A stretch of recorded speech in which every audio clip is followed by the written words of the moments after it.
Finish what you started. Okay, I know it's getting tough, you're tired, it feels impossible, it's getting harder, but finish what you started.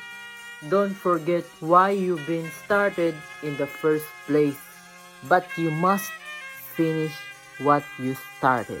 Everybody said you wouldn't finish, everybody counted you out. Don't you dare prove them right.